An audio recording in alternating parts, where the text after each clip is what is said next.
Okay, everybody, thanks so much for joining us. It is right at 12 o'clock, and we are going to go ahead and get started on our webinar today. My name is Emily Lakemaker, and I'm the Associate Director of Recruitment and Student Life here at the Rollins School of Public Health. And I'm joined today by three other people that are going to be assisting us with the webinar, so if you guys want to introduce yourselves. I'm Zari Riley, and I am one of two academic advisors in the Behavioral Sciences and Health Education Department. You'll hear us being called ADAPS more often, and I advise students' last names A through L, and my counterpart does M through Z. My name is Jordan Helms. I'm a second year in the BC department. And I'm Kat Adams, and I'm also a second year in the BC department. So just a couple logistics up at the top. We are recording this, so if you want to go back and watch this, we usually have it on our YouTube channel within 3 to 5 business days of the live event. And once we've got it posted, we'll email out all of you that registered, so that way you can go back and view it if you need to kind of rehear any information or want to go back and listen to anything additional, or share it with any friends you have that you think might be interested in the BC program here. With that, we've also got, we are factoring in time for Q&A. So what we're going to do is we're going to go over through the PowerPoint itself and go through the presentation. And during that time, feel free to type in any questions you have. It should be in the upper right-hand corner. You can see where my cursor is kind of circling. You should see a questions box there. So feel free to type those in at any time. Once we're done with the session, we'll go through, read those aloud, and answer and get through as many as we can in the hour that we have allotted, which I don't think that should be an issue. So with that, I'm going to go ahead and get started and turn it over to Zari. Okay, guys, I'm going to give you just a little bit of information about the department before I get into curriculum. The mission of the Behavioral Sciences and Health Education Department is to better the health of all people by advancing knowledge and training tomorrow's leaders in how to change behavior and social conditions that influence health. So some areas of research that we like to highlight are on this slide here. I don't want to read them all off to you. And if you want to know more about research in the department, then the next slide will show you where to go, which is to our webpage, so that you can learn more about the specific research projects that our faculty are involved in. We are very, we're a very skills-driven program, so you'll hear that a lot. We talk about skill sets, so that's something that we want you to leave here with. And this slide here just gives you an idea of the types of things that you'll learn in the classroom here at BC.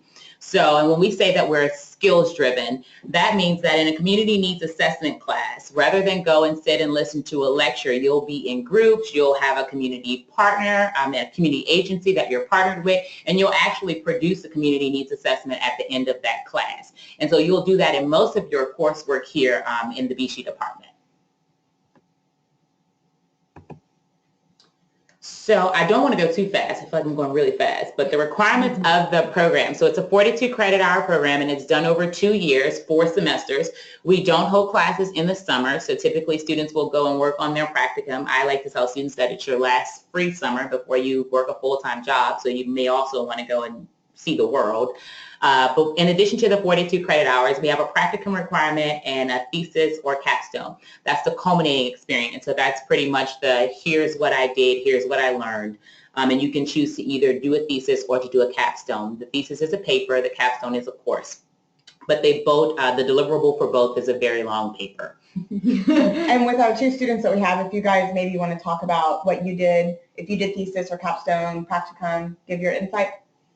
So this is Jordan. I did a thesis, and I actually got started on this part of my practicum in my first semester with a class, with my theory class that was taught by Eric Neal. He was partnering with the Georgia Department of Public Health for a study, and he's like, does anyone want to help me with this? And the way it was set up was perfect to do primary data collection and transmit seamlessly into a thesis, and so that is what I'm working on now. I was very fortunate in that event, and it really helped me to start that early on collecting data. And you were here this summer, right? Yes, I was here this summer as well, working on that paper, but I was also working about 20 to 30 hours a week over at the Emory Hope Clinic. which is part of Emory's vaccine research. And so I was doing some recruitment for their HIV vaccines. So this is Kat. I am doing a capstone. I did my practicum over the summer here in Atlanta with a large national nonprofit that I've been working with since the fall of my first year. So like Jordan, I kind of found a niche in the Atlanta community that fit really well with me. And I was able to get paid to work pretty much full time over the summer and continue to work on that team there. And then I'm doing a capstone because I'm not super interested in research, much more focused on public health practice and being a practitioner in the field. And there's not a whole lot of research at Emory that is specifically involved in the area I'm interested in. Which is youth development and so the intersection of youth development and athletics and fitness. And so a capstone project allows me to kind of really like hone into that really specific area that I'm interested in. And it's just a class. I don't have to figure out how to work that time in with the rest of my program, which thank goodness. And in case I wasn't clear on the practicum requirement, it's a 200 hours of practical work experience that all of our students are required to do before leaving the program. And real quick, just one more piece about the practicum. Both Jordan and Kat both stayed here in Atlanta for this particular year, but it's very common for a lot of our students to go abroad. Sometimes students think, oh, you can only go abroad to do practicum if you're in the global health department, and that's certainly not the case. Any of our students that are interested in doing their practicum experience outside of Atlanta, somewhere else in the U.S. or even abroad, those opportunities are open, and we provide those. We kind of help connect you with resources to secure those.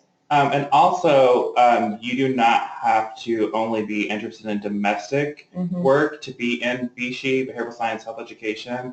While the majority of our research and classes are domestically targeted, we have people who are returning Peace Corps volunteers or have taken off and worked abroad, and who can take these skills and they can be applied pretty much anywhere around the world. So if you are interested in global, you can go ahead and just feel safe that this department is really great for you.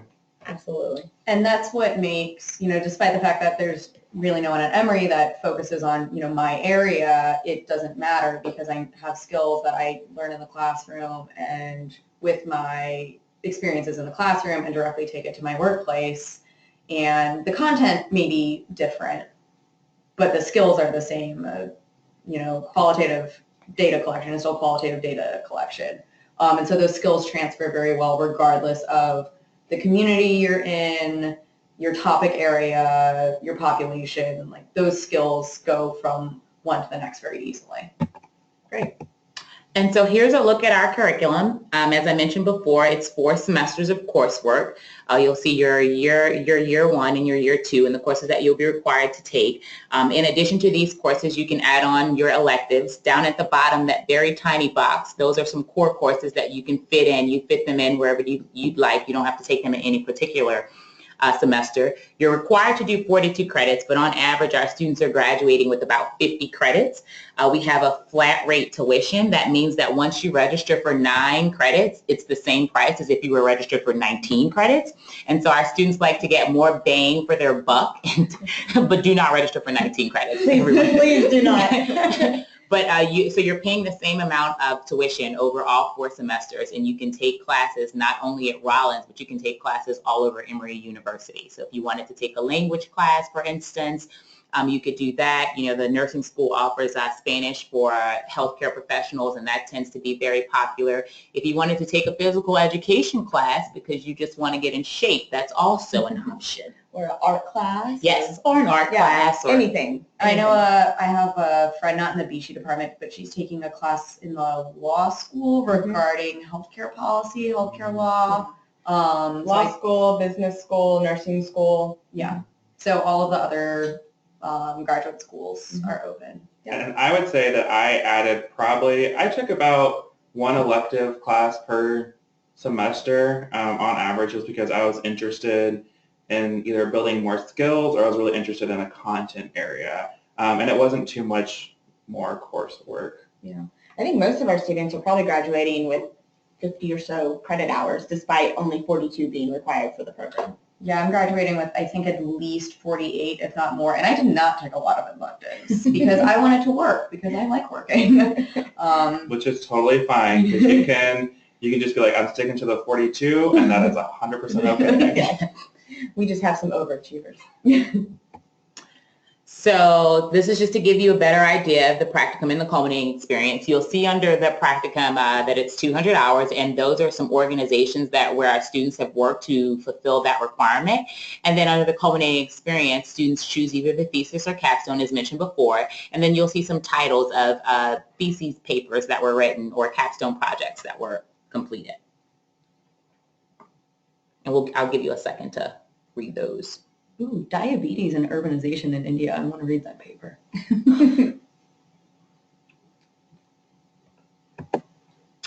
In addition to the curriculum for the Behavioral Sciences and Health Education Department, we have some students that like to go far above and beyond and complete a certificate in other areas that they may be interested in. So here we list a few, well actually the rest of them are listed on the fourth bullet, but we list some of the certificates that are offered here at Rollins. Most of them are 12 credits, so it's like 12 additional credits. You can double up depending on the certificate. Depending on which one it is. I know for the mental health certificate that I administrate here in the Behavioral Sciences Department, we do count some of your electives toward the mental health certificate. So you may not end up taking 12 more credits. You might end up taking 8 more credits. But if that's something that you're interested in and that you want to add to your resume, you have the opportunity to do so. And some of these are application-based. Yes. Specifically maternal and child health, and I believe complex humanitarian emergencies. Yes. Those are application based, but social contextual determinants of health and mental health, for instance, we tell you what the curriculum is and you complete that curriculum and we'll sign off at graduation that you completed the curriculum for those certificates. Most certificates also require that your practicum that you're required to do as well as your culminating experience has to be in that topic area.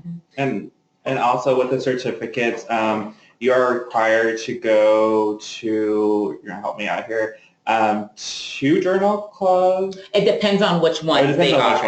It depends on which ones they are. And so there's a web page for each of these where you can see the requirements for each one. Some are a little, they're a little more heavier to manage. And so this is something that you would discuss with your ADAP. Again, that's your academic advisor. You discuss that with them when you come into the program saying, hey, I'm thinking I want to do this. Also at Visit Emory, if any of you guys are planning to attend, we'll have tables that cover all of the certificate programs, and then we'll have all of those tables all over again at orientation. So you will not miss a certificate program if that's something that you're interested in. And then info sessions in the first semester. Yes. So for those of you that are thinking about a certificate program and you're in the application process, this isn't something you apply to now. Right now you're just applying to Rollins, and then once you're here in your first semester, that's when you pick and determine if you want to do a certificate program.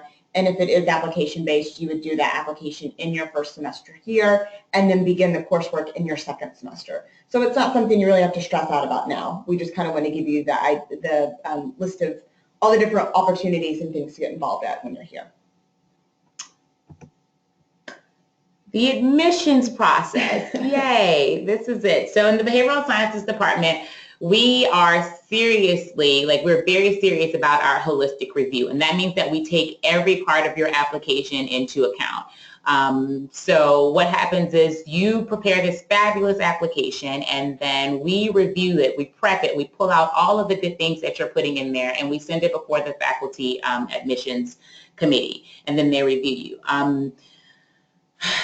Questions that we get a lot are questions around GRE scores and GPAs. And what I try to tell students is that if, for instance, you didn't do great on the quantitative section of the GRE, it would be really good if you had some math courses on your transcript that were able to tell the committee that, spoke that you were able to handle a decent math load, that you wouldn't struggle through your statistics courses while you're here. And so if you didn't do well there, it's the same thing with, if you bomb the writing portion of the GRE, then we're looking for those English courses, like, can this person write?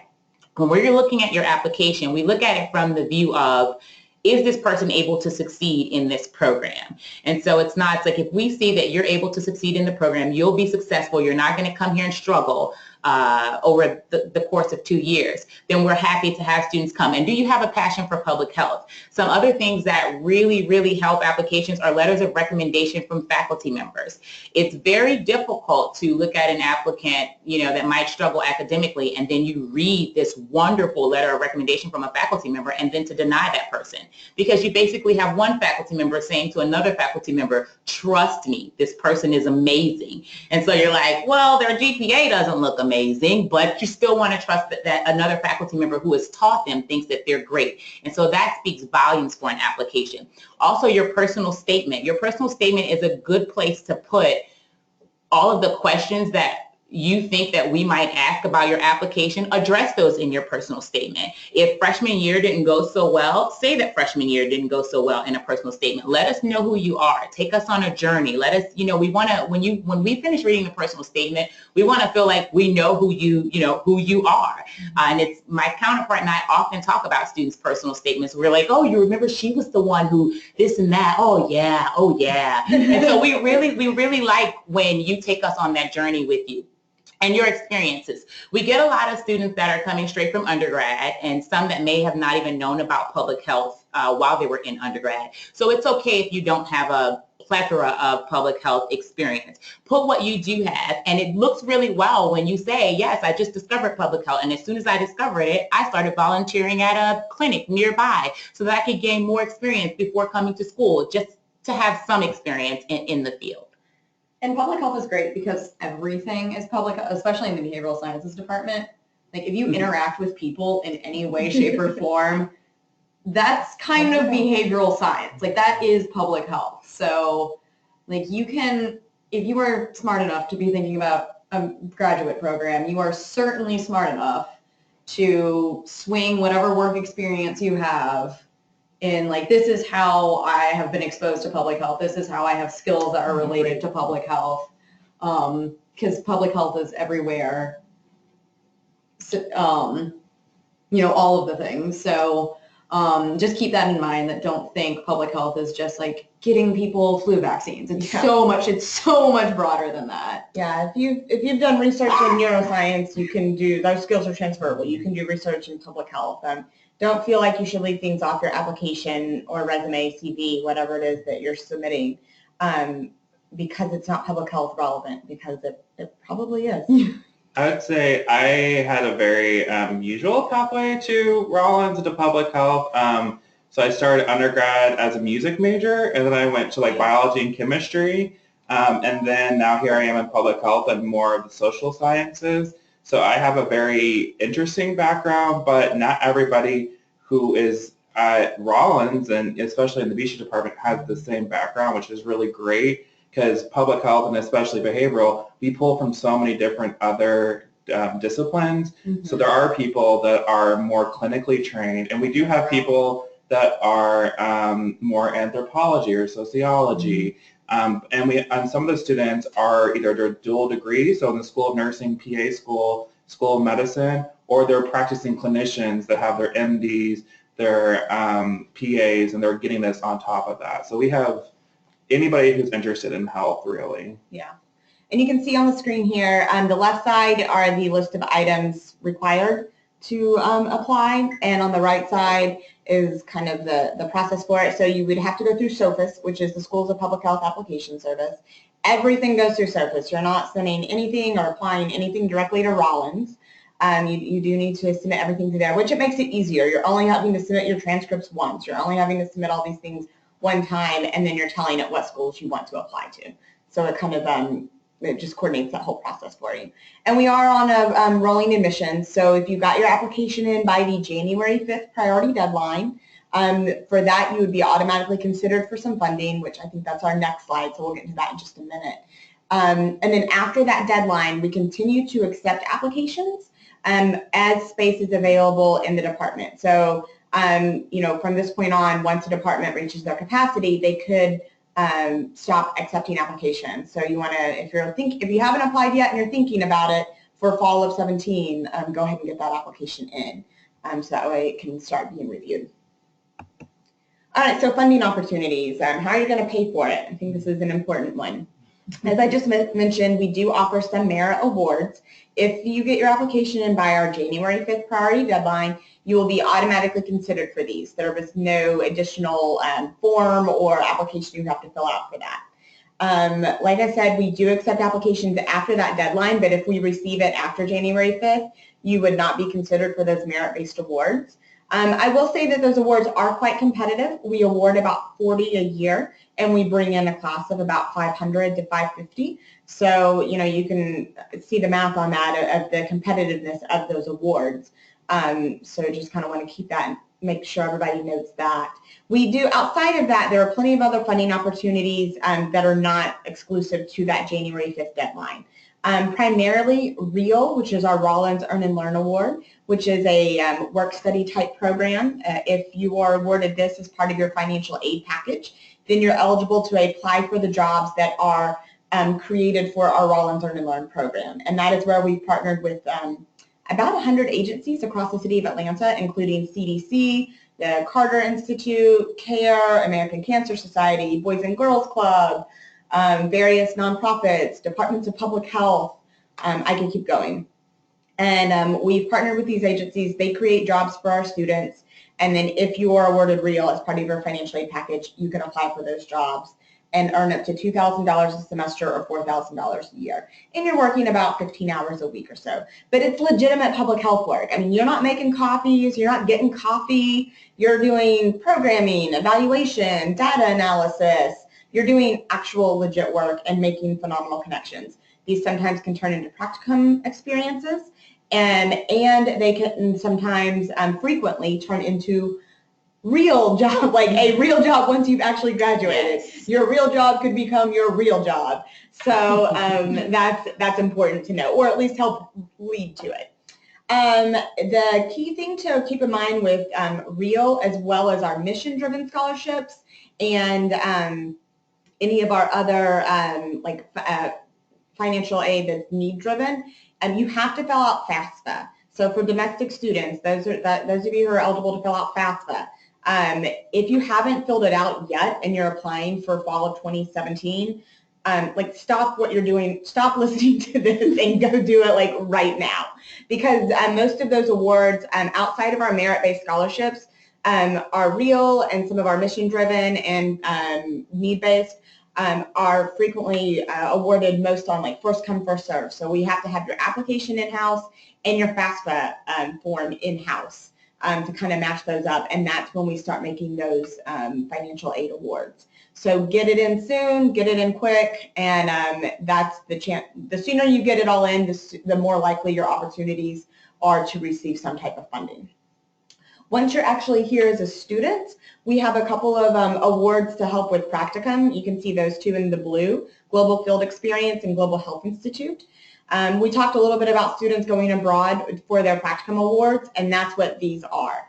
These are not exclusive to global health students. These are open for everybody. And you'll apply for these awards. It's first years right now that are applying for these awards right now. I think the deadlines are coming up. I think early March are the deadlines for these. And it's basically writing a grant for yourself. So this is a really great experience of getting out there, especially for UVC students. You're basically writing a grant as to what you're going to be doing for your field experience, for your practicum, the populations you're going to be serving, the research you'd like to do, the outcomes, and all of that. So if you get the funding for that, usually it's in the maybe $1,500 range or so, and it can at least help pay for an international plane ticket. So just something to help with that. I will say also on funding, so I applied pretty late, March 15th, I think, because I didn't know public health until a long story. And so I got in, yay, but I was not eligible for that workplace thing the first year, but I was still able to get a workplace experience.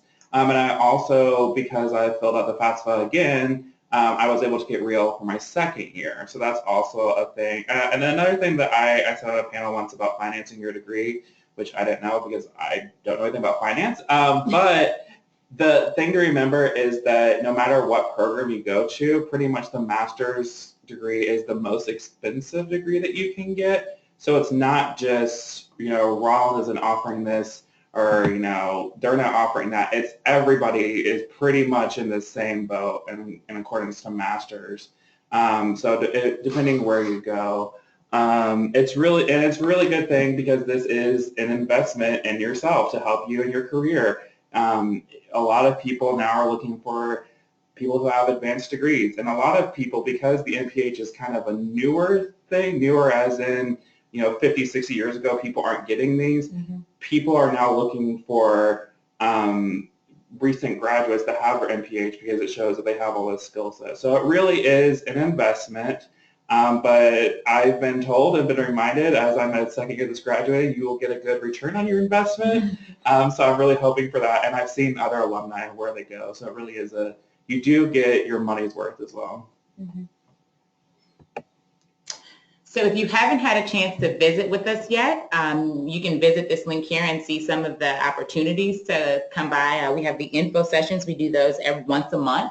The big thing is Visit Emory, which happens March 30th and 31st. So that's quickly approaching. I'm not sure. Can they register yet for Visit Emory? So Visit Emory is the admitted student event. So for those of you that have been admitted, or hopefully will be getting your admissions decision soon, included in that is the information and invitation to Visit Emory, which, like Zoe said, is March 30th and 31st.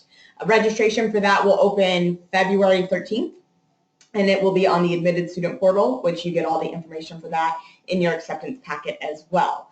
For those of you that are just applying or prospective and haven't been admitted yet or haven't applied yet, those monthly info sessions that we have, the next one is February 24th. Those are going to be great ways. We also do weekly tours, three times a week out of the admissions office. So lots of opportunities. And for those of you that have been admitted and are wanting to attend Visit Emory, we do offer travel grants, and we'll have information about those on the admitted student portal as well when that time, as we get closer to the event and registration opens up.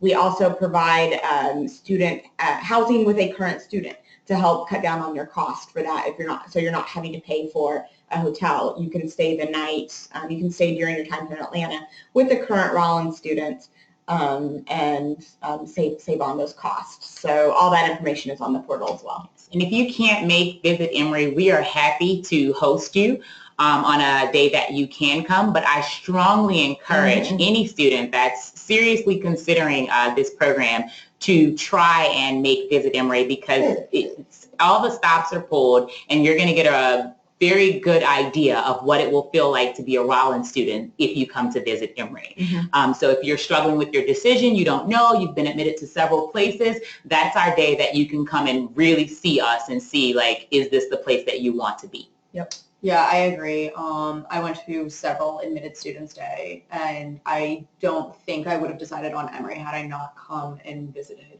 Especially if you aren't familiar with whatever city you're looking at moving to. Like, come, get a feel for the campus, get a feel for the community, because every university community is a little bit different. Every little school community is different, and the cities are all different. So yeah, I strongly encourage coming and visiting. It's a great time. We have fun at Rollins. And if you attend Visit Emory and you haven't made your decision yet, that is not binding you by any means to, to do something that doesn't fit with you. If you come here and you've gone elsewhere and you're like, actually, now that I've seen this, I don't like Atlanta traffic or whatever, you want to go to LA, which has worse traffic, then that's totally fine. But I think you will be very happy with what we do at Visit Emory, and at least you can really see what it's like to be a student here. I always tell applicants that Visit Emory is admitted students, that it's the place where you'll leave saying, I'm definitely going to Emory, or those people are crazy. I'm going somewhere else. And just to clarify, for our travel grants and housing with the current student, that is exclusive to that Visit Emory event for admitted students. We unfortunately can't provide those resources for any of our other visit opportunities just because of the scope of those. So with that, we're going to open it up to questions. And so let's see if we've got any in the queue. So if you have any, feel free to go ahead and start typing those in. We're going to read them aloud and address them as much as we can. All right, so Jesse is asking, what is the age distribution of students coming into the program? Are there a lot of people who've been working or volunteering since graduating with a first degree, or is it mostly people coming from straight from their undergraduate programs? So the statistical breakdown of that is about 60-40. About 60% of our students are coming in with work experience, generally in the 2 to 3 year range, and about 40% of our students are coming in straight out of undergrad. I believe average age is about 26. I will say that is slightly skewed because that factors in our executive MPH program, which is our online working professional program. I'd say in the BSHE department, the average age is functionally close to like 24, 25. Okay. And it's also, we have someone in our department who already has their MBA, and they've come from working in the business and marketing world, and they have children that are, between the ages of 9 and 13, and this person just brings so much. I mean, I just can't say enough about how wonderful this person is, and I just can't imagine this department without her. She brings so much knowledge, and it's a real fun environment. So age should not be, you shouldn't be worried if you're coming in with like 1 or 2 degrees, or you've worked somewhere else for 30 years and you're doing another career. We do have a lot of students coming from a different field, or like they're older than the 25. Yeah, and because it's a skills-based field, if you have skills from another area, please share them with the rest of the department that doesn't have the business experience or the clinical experience like that.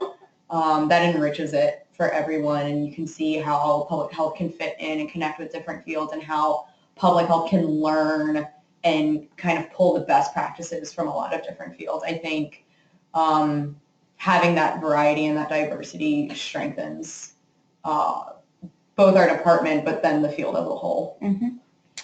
Chalishi is asking, how soon are merit scholarship decisions released? Is that or any other funding offered as part of admissions offer, or are they sent out separately?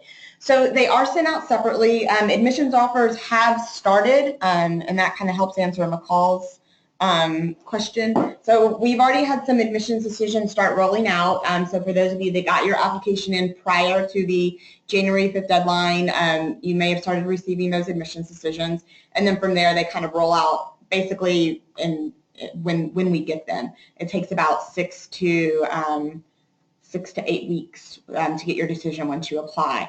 The merit-based award decisions will go out mid-February, mid to late February. So you may get your admissions decision before you get notified that you are selected to be for a merit award.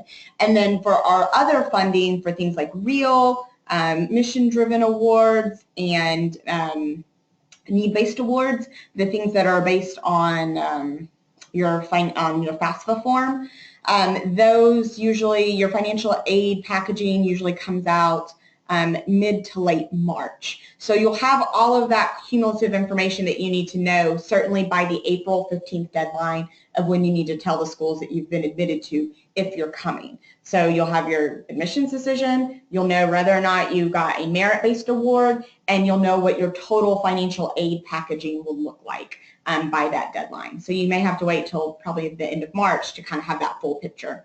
But it all does, unfortunately, just because of the way it's so many different units working, we can't kind of package that all together. So it's kind of parsed out. Yes, and I would like to say that for students applying to the BC department, by the end of next week, every application that we have received to date will be read, and we will have sent out an email from the department. So you will not have gotten, you may not have learned from the admissions department yet, but you will get an email from the department. It'll come from the BC at Rollins email address, BC just letting you know that you've been admitted. And so we plan to have that done by the end of next week. Great. Zari's on top of it. Bishi is on it, y'all. Yeah. All right. Lauren is asking, is the admitted student day only once, or are there multiple days? So Visit Emory is only once, and when you come, I think you'll see why, because it is a 2-day extravaganza of everything that we can throw at you as a prospective student. It's like a semester of Rollins thrown into 36 hours. So yeah, I don't want to scare you, but I think you would see why it's only offered one day. However, we do have, if you can't make it on the 30th and 31st of March, any one of our monthly admissions info sessions could be a good way to come just to kind of get a feel for the school. We'll have one February 24th. We don't have one in March because of Visit Emory, but then we'll have one April 21st. I should certainly know that date off the top of my head, considering it's my event. But whatever that Friday is April 21st is when that one is. And we usually try to make that admissions info session a little bit bigger, just because several students do use that as their stand-in Visit Emory if they couldn't come to that event. All right, Sinthuja, and my apologies if I'm butchering anyone's name, is asking, what are some examples of career goals and aspirations for students in the BC program? I'll let our current students kind of talk about what their career goals and ambitions are. So I am currently applying to several positions that focus on program strategy, program management, and sort of educational strategies that involve youth sports mostly. I think in the future I'd like to do some consulting in that area. Yeah, that's sort of where I'm at right now. And I would say that my long-term career goals is to teach and do research at the graduate level, so in a place like Rollins, get my PhD obviously before that, but since I came straight from undergrad, I kind of want to get a little bit more experience in the workforce to build up my resume, get some publications out as well. And so I'm applying for ORISE fellowships with the CDC. I'm looking at other opportunities here at Rollins, and also looking at jobs at places in Atlanta like the Carter Center, American Cancer Society, different offices of public health. So I'd say that's not unusual in our department, that some people want to go into research and other people want to go more into applied public health, whether that's consulting or program management or even evaluation, which can kind of go both ways. Mm-hmm. So I mean, it's a split. I'm not sure if it's 50-50 or 70-30, but we also have a very small percentage of students that go to school after they finish the program. Immediately. So they leave the program and they go to medical school or to work on a PhD or go to PA school or something like that. And on the Rollins website, there's our careers section, and that talks a lot about our career services office. And within that website, there's a page called Graduate Employment Status. And our Office of Career Development does a survey each year where they survey graduates 1 year out of the program, and they do some type of crazy magic where they get like a 98% response rate from our alumni. I don't want to know their recruiting method. Yeah, and I don't know what they do or what they're offering, but they get some great response rates. And so it's surveying our alumni 1 year after graduation as to where they cover a wide variety of topics, what their current job is, where it is, salary range, how many jobs they applied for, how long it took them to find that job, what sector they're in, like all of that. And so we have 5 years of data of that broken down by department on the Office of Career Development website. So you can go back through the past 5 years of BC graduates and see where they are. The thing to keep in mind, especially with the salary and the job titles, is that that is just 1 year after graduation. So, don't see this and just think, oh my gosh, I'm only going to be making this. It's not necessarily that for the rest of your life. And you'll see some of them that are, I think you'll see some that are as, in the way it's broken down is the under 19,000. Keep in mind that we have several students that enter the Peace Corps and Service Corps type programs immediately after graduation as well. So there's that end of it. So there's some things to keep in mind. I would say that website helped me the most in making my decision because I was looking, when I was looking at other programs, I was wondering, okay, will I have a job after this? Mm-hmm. Will, in public health, then what I want to do, and will I have the skills, and what will I be doing? And some other places, I got some different answers from some other places where they didn't have the data. But Rollins, I was like, oh, so people actually graduate and will go on to have a job or do what they're wanting to do afterwards. So I really appreciated that because it helped me have comfort in I'm not going to be living in a cardboard box with my diploma. That's why I decided on Rollins as well, is I felt like out of all the schools I applied to, Rollins and got accepted into, Rollins was going to be the best equipped to get me a job that I could live off of immediately after graduation. It was also very heartening to see that Rollins alums are in a lot of different areas, a lot of different sectors, lots of different variety in the jobs. I looked at other schools and it was everyone worked for the University Medical Center, which is great, but I don't want to do that. And so I didn't want to go to a school where sort of that was going to be my predicted or projected career path. And just a reminder that you also have to put in the work to get the job. That is very true. This is not a guarantee because of those statistics. It is, are you doing your work? Are you really going out? Are you highly motivated going out and trying to find this? And then I think that's, which I feel like the majority of our students are. Oh, yeah. Yeah. We're a very highly motivated bunch. All right, India's asking, if you indicated a certain certificate program on your SOPUS app, do you have to stick with that certificate? For a certificate, no. Since you're not having to apply to any of that until you apply or officially decide on any of that, so you're here as a student.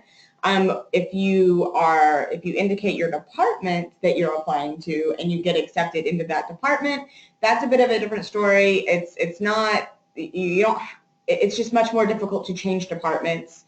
It's not like undergrad where you can just change your major. So that is something to kind of keep in mind.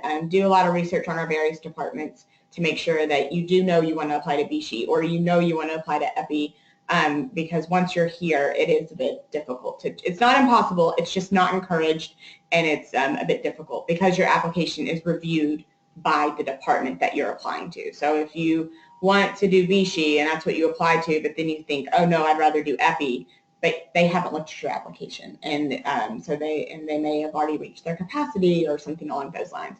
So make sure that you know what you're looking at when you're applying. Edmama is asking, to the current students, what is something that you now know now that you wish you knew when going into the program? That's a really good question. A+ gold star question. So what's your answer? Oh, I don't know.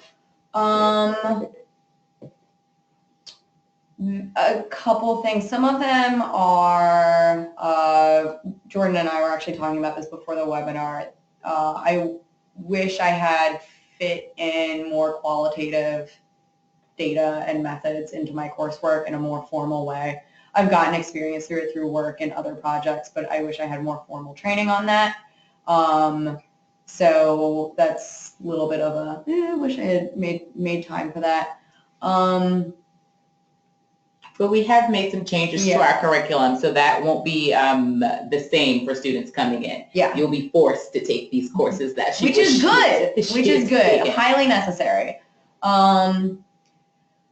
Other than that, I don't really know. It's definitely been like a learning process, just throughout every semester, kind of looking back and being like, oh, wow, I definitely didn't know that at the beginning of the semester, whether it be work experience or learning how to work with people in groups. That's been a really hard lesson for me to learn. I don't know if there's anything specific. Oh, the traffic in Atlanta it takes like 30 minutes to get anywhere in the city, like period, the end. It doesn't matter where you're going. It's going to take you 20 to 30 minutes to get there. And for everything that mostly everything that you're going to do here, even for like your practicum, your culminating experience, we have info sessions in the BC department like every semester. And our info sessions are when your advisors come, they get all of you together, they give you some lunch, and they tell you pretty much what the requirement is before you start it. And we always have a current student panel. And on that current student panel, that's where you get to hear from your peers about what they wish they had done differently for that experience or what they suggest that you do. So while they might not be able to tell you now, being asked on the spot, they do offer this information at info sessions. I have two things. So one, I'm killing it today. I've been thinking. Not that you haven't been thinking. You talked, which gave me time to think. So like I said, I was a late admittance for myself, but I was also finishing my undergraduate thesis and like doing all sorts of just trying to finish up, your last semester of senior year. So I didn't visit Atlanta or where I was going to live or meet my roommate or visit Rollins. I came in blind. And I'm so glad that I love where I am and I'm so happy. It just lucked out that way that this was a fit. But I don't know, something about either the website or maybe I watched a YouTube video or something. It just spoke to me and I was like, that feels comfortable. But I would recommend really, if you have the time and you can come, do come and visit. Because I think you, like Zari said, you'll either come loving the place and really being really excited or thinking, oh, well, I'm glad I at least went. Now that helps me make my decision. Mm-hmm. I would say something else, and this is more like personal, but BC is a very like touchy-feely, lovey-dovey kind of hippie department. We get a lot of like crap for it from the other departments, but we really want to talk about our feelings. Yeah, but lots of hugs. But I would say that I am good enough to be in this department and be in this school because Rollins and Emory has a big, huge reputation. We are a top 10 program. There's a lot of pressure. There's a lot of great research that's working here. And for the longest time, I was like, I don't belong, like, this is too good for me. It was imposter syndrome, which I just learned that term like a month ago. But you are good enough to be here. And it was just like when I used to be a music major, they're like, there's always going to be people better than you, always going to be people that you're better than, but that's okay. And especially with the name and the recognition, yeah, it's a lot, but it's also, you got in and you're bringing your A game and it's a motivator. But yeah, you are good enough to be here. Awesome. Yeah, going off of that, now that Jordan's talked, I had time to think. And yeah, you are good enough, and you have to be, when you make decisions about how to do a project, and like that's appropriate. You are capable of doing it. Just because it's a different topic or done differently than one of your classmates or professors would do it, that doesn't mean it's wrong. It means that it's different. And that's always a challenge. But that's being comfortable with maybe doing things differently and being comfortable with not knowing exactly the right way to do something. Definitely something you'll be challenged to do. So yeah, maybe not something I wish I had known, but definitely something to be aware of and something I'm continuing to gain from the department. All right, so Christina's asking, considering that real scholarships require FAFSA application, are real scholarships awarded based on financial need? Real is actually more first come, first serve. So the sooner that we get your application and your FAFSA in-house, that's when we start making those awards. So, and once the funding is gone, that's it. So that's the key for getting your FAFSA in as soon as possible. And you can complete a FAFSA so that you can be awarded the real and deny any other funding that's offered to you. So Don't feel like if you do the FAFSA and they offer you loans, you don't have to, you can complete the FAFSA just so that you can be eligible for a real award and then deny all the other funding that may be offered to you. Yeah. Harold's asking, what are the statistics for the diversity of faculty members in terms of race, gender, and experience? I don't have that information. I don't have that I don't know if we information. really I don't know. publicize or really collect that, but I mean, anecdotally, it's a pretty diverse group, both in terms of gender, race, and experience. Most of our professors have had experience in the real world, like they haven't only been in academia. They've, worked outside of university settings.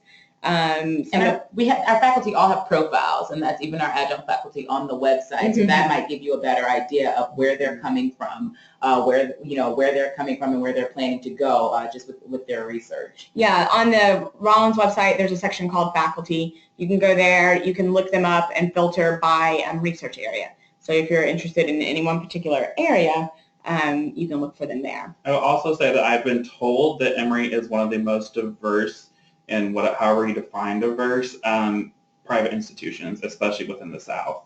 And I've seen that with students, faculty, staff. Yep. Katie's asking for Visit Emory. Is accommodation open to married couples?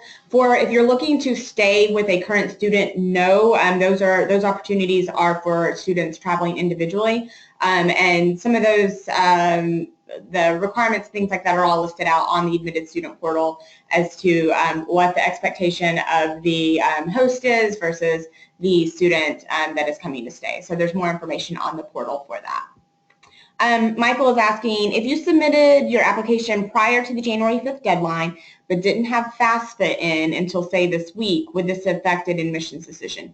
No. Your FAFSA submission has no impact on your admissions decision at all, just on your opportunities to get additional types of funding. Let's see. Adama is asking, with the financial aid package, would the Coverdell Fellows program for Return Peace Corps be included in that? So we've got two different awards for Return Peace Corps students. Regardless of when you get your application in, it doesn't have to be by the January 5th deadline. Our RPCVs, our Return Peace Corps volunteers, are granted a $10,000 scholarship that's awarded over the course of the 4 semesters.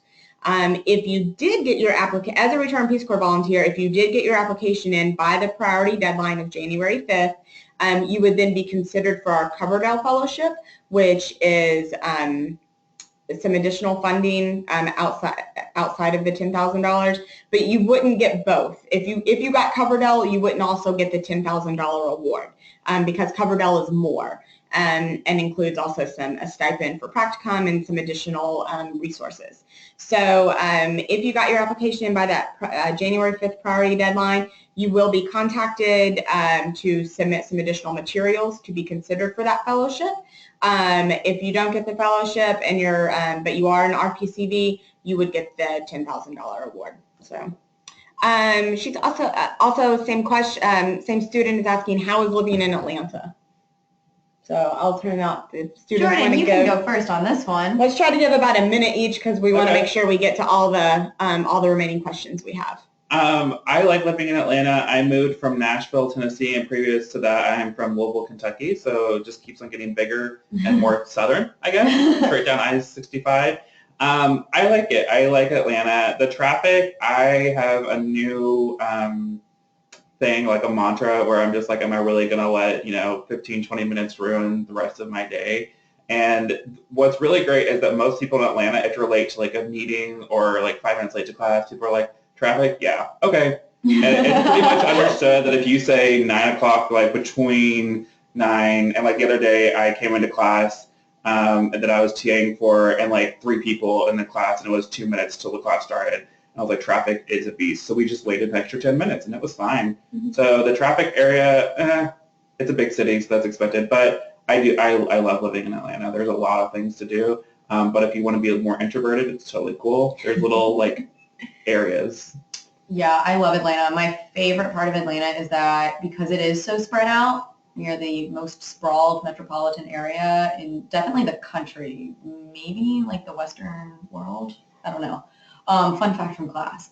And because we are so sprawled, there's lots of little neighborhoods and little pockets. And so you can kind of, I don't know, I feel like it's the best of like rural, suburban, and urban living because we have all the perks of a huge metropolitan urban area. I work in Midtown, everything's walkable. I live in a very suburban area with lots of houses. It's very residential, like little cafes to go eat. And then like I go hiking on the weekends and out in the middle of nowhere.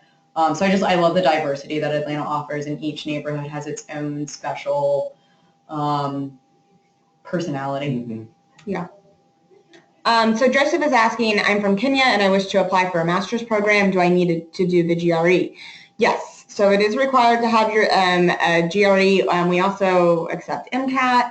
And then the few exemptions for that are with BC. I know you guys allow in if you have a completed master's program from a U.S. institution. Yes.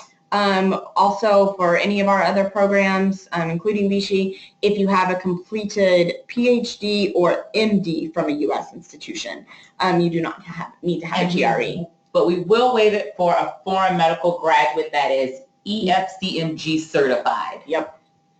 All right. So Catherine is asking, once the application has been verified by SOPHIS, how long does it take for Emory to receive the application, and will I receive an email once Emory has it? So it can take anywhere between 2 to 4 weeks for SOPHIS to verify it and get it to us once you've submitted to SOPHIS. And then you will receive an email from Emory that we have it in our office, and you'll receive information on how to create like your Emory account to log in and track your application status. Michael's asking, can you reapply for real and subsequent years in the program? Yes, and that is the only funding source offered that you can reapply for. So our merit-based awards and the mission-driven and all of that, those are all awarded when you come into the program and you're told of your four-semester distribution of those awards. You cannot reapply or be reconsidered for merit-based awards in your second year, but if you fill out FAFSA again for your second year, you can then be considered for real, and we have some students that do that. McCall is asking, when they look at the January 5th deadline, are they just considering when we were notified that the application was verified by SOPHIS or when the department receives the application? It's when Emory has the application. It doesn't have to necessarily be received by the department yet because we here in the admissions office at Rollins disperse those, but it does, we do mean in Rollins admissions office is that January 5th deadline. Not by SOPHIS because, again, it can take up to 2 to 4 weeks for SOPHIS to get it to Rollins. Susanna is asking, do you advise that prospective students complete FAFSA before they receive their application status?